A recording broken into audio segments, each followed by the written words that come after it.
دوستان عزیزم درود. فقط با چند ماده ساده یه شام رویایی بساز، سریع و خوشمزه و دیوانه کننده. آماده یه طعم متفاوت رو تجربه کنی. 4 عدد تخم مرغ رو داخل ظرف میشکنیم و باید انقدر هم بزنیم تا تخم مرغ کاملا از رختگی در بیاد و بعد 100 گرم آرد رو بهش اضافه میکنیم و هم میزنیم تا کاملا با تخم مرغ مخلوط بشه و گلوله از آرد به هیچ عنوان باقی نمونه. و 100 گرم خامرم بهش اضافه میکنم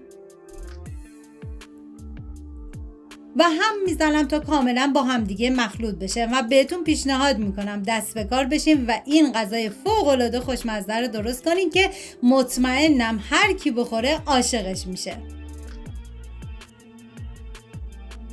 و ما برای این غذا به شوید تازه نیاز داریم که من از یه دسته شوید استفاده کردم و کاملا ریز میکنم و عزیزانی که شوید رو دوست ندارن میتونن از گشنیز برای این غذا استفاده کنن. حالا شوید رو به بقیه مواد اضافه میکنم و هم میزنم. واقعا یه ترکیب عالی و بی‌نظیر.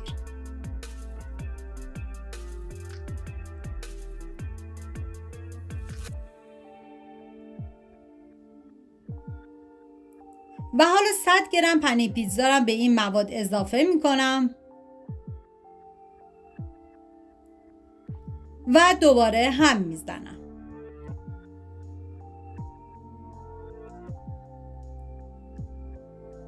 و ما نیاز به 3 عدد سیب زمینی متوسط داریم که من سیب زمینی ها رو با دنده درشت کاملا رنده میکنم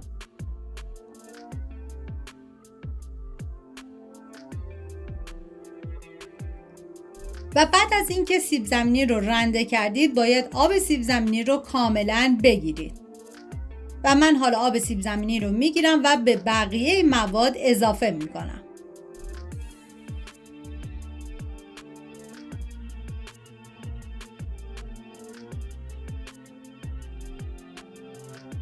و یه هم میزنم تا کاملا با بقیه مواد مخلوط بشه.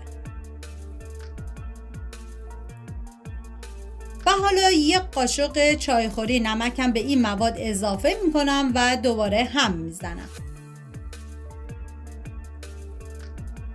حالا این مواد آماده کردیم میذارم کنار. ما نیاز به سینه مرغ داریم که من از یه عدد سینه مرغ استفاده کردم و کاملا ریزش میکنم.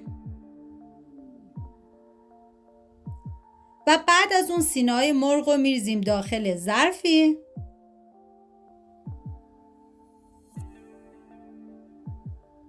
و ادویه‌های مورد نظر رو بهش اضافه میکنم که پاپریکا که یک قاشق مرباخوری پاپریکا هستش و یک قاشق غذاخوری پودر گوجه فرنگی خوش هستش و نمک، پودر گشنیز.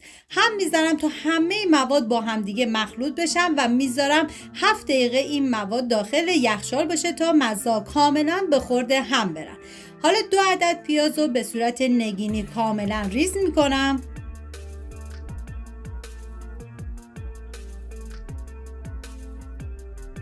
و حالا داخل تابه مقداری کمی من کره ریختم که شما از هر نوع روغنی که دوست داشتین میتونین استفاده کنین. فقط اینکه این موادتون نباید خیلی روغنی باشه.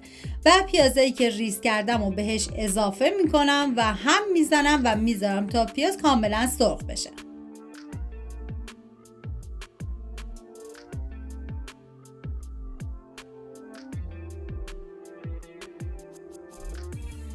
و حالا سینه‌های مرغی که گذاشته بودیم کنار و مزه کاملا به خورده هم رفتن، حالا به پیاز اضافه میکنم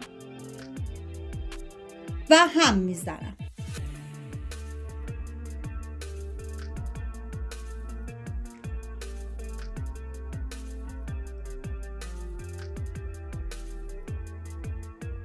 و زمان میدم تا این سینه‌های مرغ کاملا بپزه و سرخ بشه.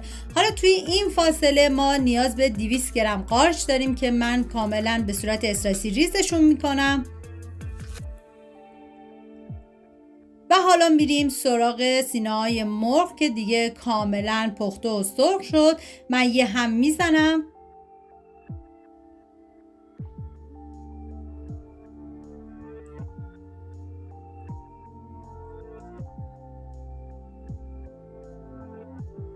و حالا قارچایی که ریز کردیم رو به سینه مرغ اضافه میکنم. هم میزنم تا با هم دیگه مخلوط بشن.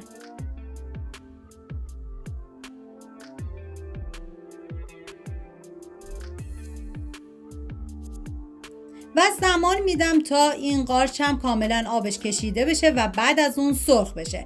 حالا توی این فاصله ما نیاز به فلفل دلمه‌ای داریم که به صورت نگینی کاملا ریز میکنم و یه عدد گوجه فرنگی رو هم طبق تصویر برش بزنیم.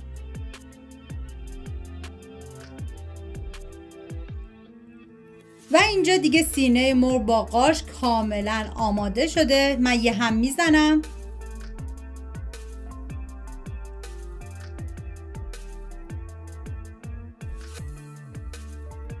و حالا فلفل دلمه‌ای که ریز کردم و بهش اضافه میکنم و هم میزنم تا با بقیه مواد مخلوط بشه.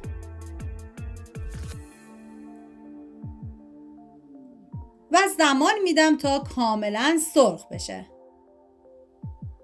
و بعد از اینکه این موادمون کاملا سرخ شد، حالا گوجه فرنگی که ریز کردیم و به این مواد اضافه میکنیم و دوباره هم میزنیم تا کاملا با هم دیگه مخلوط بشن.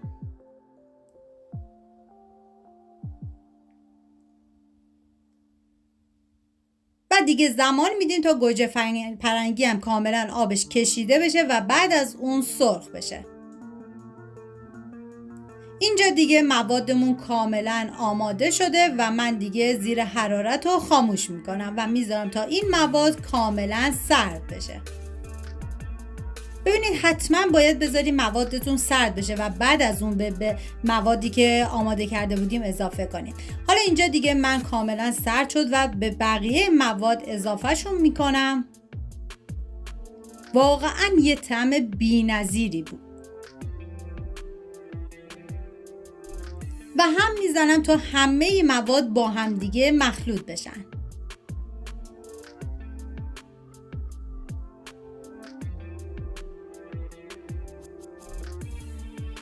ببینید توی این مرحله نمک این غذا رو تست کنید. اگر دیدید که نیاز به نمک داشت نمک بهش اضافه بکنید. و حالا ظرفی که می‌خوایم بذاریم داخل فرقی نمی‌کنه. شما از هر نوع ظرف و قالبی که دوست دارین میتونید استفاده کنید. حتما قالبتون رو چرب کنید و بعد از اون مواد رو میریزیم داخل ظرف مورد نظر.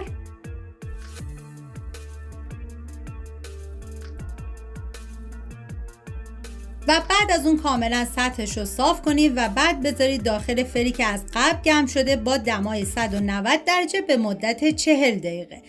مرسی که تا آخر این ویدیو همراه من بودین. اگر از این غذای خوشمزه خوشتون اومده حتما لایک کنید و نظرتون رو برام کامنت کنید. اگه دوست دارین آموزش‌های خوشمزه و ساده بیشتر ببینید حتما کانال رو سابسکرایب کنید و زنگوله رو بزنید تا اولین نفر باشید که ویدیوهای جدیدم رو میبینید. منتظر حمایت‌های قشنگتون هستم. اینم از غذای فوق‌العاده خوشمزه ما. تا ویدیو بعدی مراقب خودتون باشید.